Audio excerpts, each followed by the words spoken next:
अनैतिक संबंध असलेल्या तरुणाच्या वाटणीला येणारी जमीन आणि प्रॉपर्टी नावावर करून देत नसल्याने एका महिलेने झोपलेल्या ठिकाणी मध्यरात्रीच्या वेळी उकळते गोडे तेल प्रियकर तरुणाच्या तोंडावर फेकल्याने गंभीर जखमी झालेल्या तरुणाचा 10 दिवसानंतर उपचारादरम्यान मृत्यू झाल्याची धक्कादायक घटना घडली आहे। या प्रकरणी तरुणाच्या वडिलांनी दिलेल्या फिर्यादीवरून लातूर जिल्ह्यातील उदगीर ग्रामीण पोलीस ठाण्यात आरोपी महिलेच्या विरोधात खुनाचा गुन्हा दाखल करण्यात आला आहे। गुन्हा दाखल झाल्यानंतर फरार झालेली आरोपी महिला ही स्वतःहून ग्रामीण पोलिसांसमोर हजर झाल्या।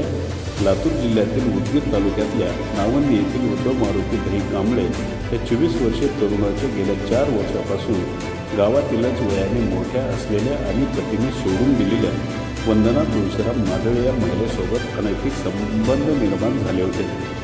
सध्या सदरील महिला ही उदगीर शहरालगत ज्ञानेश्वर नगरमध्ये भाड्याने राहत होती। 12 जून रोजी याच रूममध्ये उद्धव झोपलेले असताना मध्यरात्रीच्या वेळी वंदना मादळे या महिलेने उकळते गोडे तेल उद्धवच्या तोंडावर टाकल्याची घटना घडली, ज्यात उद्धव दहीकांबळे हा तरुण गंभीर जखमी झाल्याने त्याच्यावर गेल्या 10 दिवसापासून रुग्णालयात उपचार सुरू होते।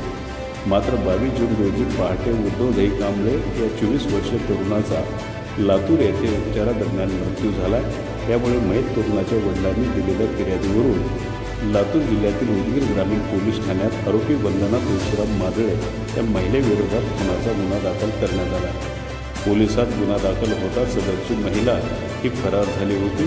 मात्र पोलिसांनी तपासाची यंत्रणा गतिमान करताच आरोपी वंदना तुळशीराम मादळे ही स्वतःहून उदगीर ग्रामीण पोलीस ठाण्यात हजर झाली। उदगीर ग्रामीण पोलिसांनी तिला ताब्यात घेऊन पुढील तपास सुरू केला आहे। मात्र या महिलेच्या क्रूर कृत्यामुळे उदगीर जळकोट शहरासह परिसरात खळबळ माजली आहे।